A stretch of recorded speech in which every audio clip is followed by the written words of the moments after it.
నిన్న టీజీపీఎస్సీ ముట్టడిలో కాంగ్రెస్ ప్రభుత్వంపై గ్రూప్ 2 అభ్యర్థి సింధు ఆగ్రహం వ్యక్తం చేసింది. దాంతో ఆమెను Congress social media paid artist అని ఆరోపించడంపై సింధు ఘాటుగా స్పందించింది. ఎన్నికలకు ముందు నిరుద్యోగులకు కాంగ్రెస్ పార్టీ ఇచ్చిన హామీలను అమలు చేయాలని ప్రశ్నిస్తే పెయిడ్ ఆర్టిస్ట్ అని ట్రోలింగ్ చేస్తారా అని నిలదీసింది. తనను శంకిని అంటున్న తీన్మార్ మల్లన్నపై సింధు మండిపడింది. తాను ఏ పార్టీ కండువా అయినా కప్పుకున్నట్లు నిరూపిస్తారా అని సవాల్ విసిరింది. బీఆర్ఎస్ ప్రభుత్వం ఉన్నప్పుడు కూడా నోటిఫికేషన్స్ గురించి కాంగ్రెస్ పార్టీ మద్దతుతో కొట్లాడామని, మరి అప్పుడు తనని కాంగ్రెస్ వాళ్ళు కొన్నారా అని సింధు ప్రశ్నించింది.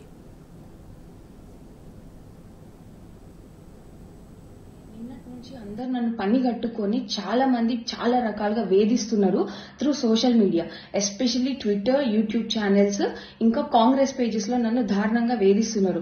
ఎందుకు వేధిస్తున్నారు అని అంటే నేను కేటీఆర్ మనిషిని, కేటీఆర్ పెయిడ్ ఆర్టిస్ట్ ని అని మాట్లాడుతున్నారు. నేను ఏ రకంగా కేటీఆర్ మనిషిని చెప్పండి. నేను బీఆర్ఎస్ గవర్నమెంట్ ఉన్నప్పుడు కూడా మాకు సంబంధించిన జాబ్ నోటిఫికేషన్స్, ఇంకా దానికి టీఎస్పీఎస్సీకి సంబంధించిన ఇష్యూస్ మీద మేము కంటిన్యూస్ గా ఫైట్ చేస్తూనే వచ్చినాం. గత బీఆర్ఎస్ గవర్నమెంట్ ఉన్నప్పుడు కూడా మేము ఫైట్ చేసినాం, ఇప్పుడు కూడా ఫైట్ చేసినాం. బీఆర్ఎస్ గవర్నమెంట్ ఉన్నప్పుడు మేము కాంగ్రెస్ ని అప్రోచ్ అయినాం. మరి అప్పుడు కాంగ్రెస్ ని అప్రోచ్ అయినందుకు నేను కాంగ్రెస్ కి పెయిడ్ ఆర్టిస్ట్ అయితానా? కాంగ్రెస్ వాళ్ళు నన్ను అప్పుడు కొని ఉన్నారా? అప్పుడు లేనిది ఇప్పుడు నేను బీఆర్ఎస్ కి పెయిడ్ ఆర్టిస్ట్ ని ఎట్లా అవుతాను? అవును, మేము కాంగ్రెస్ పార్టీ దగ్గర మా సమస్యల్ని పెట్టదలుచుకున్నాం. బిఫోర్ ఎలక్షన్స్ పెట్టినాం. సేమ్ టైమ్ బీఆర్ఎస్ దగ్గర కూడా పెట్టదలుచుకున్నాం. బీఆర్ఎస్ దగ్గర కూడా వెళ్లి మేము మా ప్రాబ్లమ్స్ ఇవి, మీ వల్ల మేము పడిన బాధలు ఇవి, మాకు మీరు వస్తే చేసే సొల్యూషన్స్ ఏంటి అని అడగడం.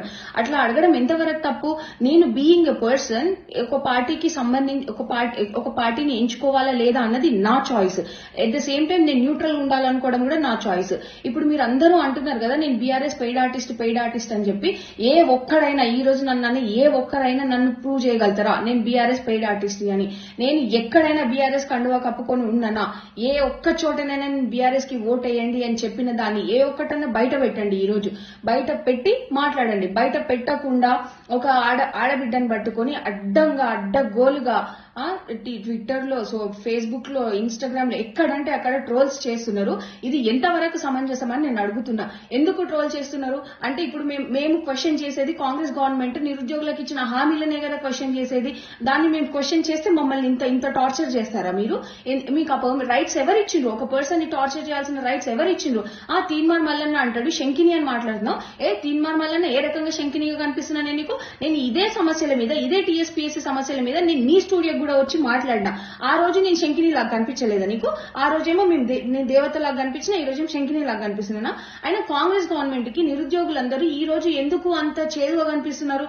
ఆ రోజు ప్రతి ఒక్క కాంగ్రెస్ మనిషి మేము ఎక్కడుంటే అక్కడికి వచ్చి మాతో మాట్లాడి ఓట్లు వేయండి, మీకు బీఆర్ఎస్ గవర్నమెంట్ కంటే ఇంకా మంచిగా చేస్తామని మాట్లాడి నమ్మబలికి మాతో ఓట్లు వేయించుకున్నారు కదా. మరి నేను కాంగ్రెస్ కి నేను కూడా పనిచేసిన బరాబర్ చెప్తున్నా. నేను ఏఐసీసీ వాళ్ళతో కలిసిన వాళ్ళ దగ్గర నేను మాట్లాడిన, కోదండ రామ్ సార్ దగ్గర కూడా నేను మాట్లాడిన ప్రతిదీ నేను కోదండ రామ్ సార్ చెప్పిండ్రు ఎలా చేయాలి ఏంటి అని. మేము ఆ ప్రకారంగా చేసినాం, మాట్లాడినాం.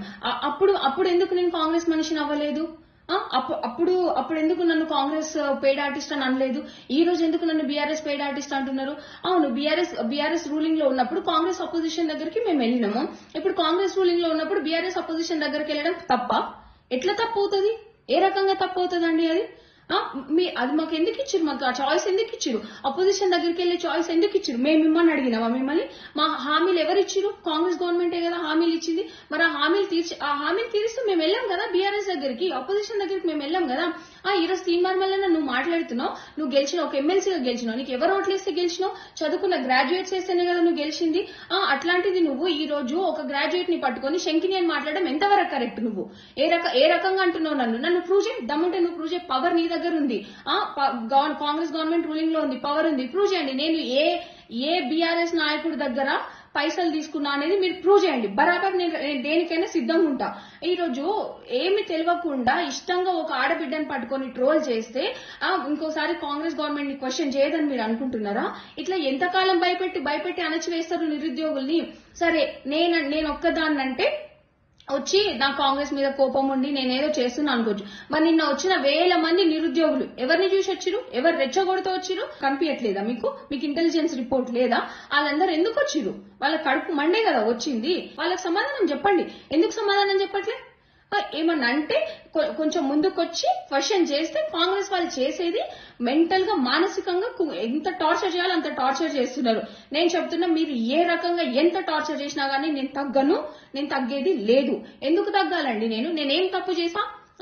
మేము మా శాంతియుత నిరసన తెలుపుకోవడం ఇట్స్ ఆర్ ఫండమెంటల్ రైట్. మీ గవర్నమెంట్ ఎందుకు వైలేట్ చేసింది మా ఫండమెంటల్ రైట్ ని? అంతమంది పోలీసులను పెట్టి ఎక్కడక్కడ ఎందుకు అరెస్ట్ చేయించింది? అంటే నిరుద్యోగులకు భయపడే కదా అరెస్ట్ చేయించింది. అంత భయం ఉన్న వాళ్ళు, మీరు అంత భయం ఉన్నప్పుడు మరి అంత ఛాన్స్ ఇవ్వద్దు నిరుద్యోగులకి. ఎందుకు ఇస్తున్నారు మీరు ఛాన్స్? రోడ్ల మీదకి రావాలని ఎందుకు ఇస్తున్నారు? ఈ రోజు మాట్లాడుతున్నారు నేను బీఆర్ఎస్ దగ్గర పోయినా చేసినా అని. నేను ఏ ఒక్క కాంగ్రెస్ నాయకుడిని కలవలేదా? చూడలేదా? నేను ఏ ఒక్క కాంగ్రెస్ నాయకుడు నేను చూపియాలా ఏ కాంగ్రెస్ నాయకులు నేను కలిసినానో? అంతేందుకు ఈ రోజు రియాజ్ అనేటోడు మాట్లాడతాడు, స్టేటస్ లు పెడతాడు నా గురించి. ఆ రియాజ్ అనే వ్యక్తి దగ్గర ఎన్నిసార్లు నాకు ఫోన్ చేసి నేను రమ్మంటే ఆయన ఇన్స్టిట్యూట్ దగ్గరికి వెళ్ళినా, ఇది ఎట్లా చేద్దామమ్మా, నెక్స్ట్ అట్లా చేద్దామమ్మా, మీరు కాంగ్రెస్ కి ఓట్లు వేయండి అమ్మా అని ఎన్నిసార్లు ఫోన్ చేసి పిలిపించిండు రియాజ్. అదెవరు మాట్లాడరా? ఇప్పుడు అదేం అవసరం లేదా మీకు? అంటే ఇప్పుడు మీకు అగెయిన్స్ట్ గా పోతున్నామన్న ఉద్దేశంతో మా మీద ఏదో బురద జల్లితే బట్టగాల్చి మీదేస్తే మేము కామ్గుంటామని మీరు అనుకుంటున్నారా?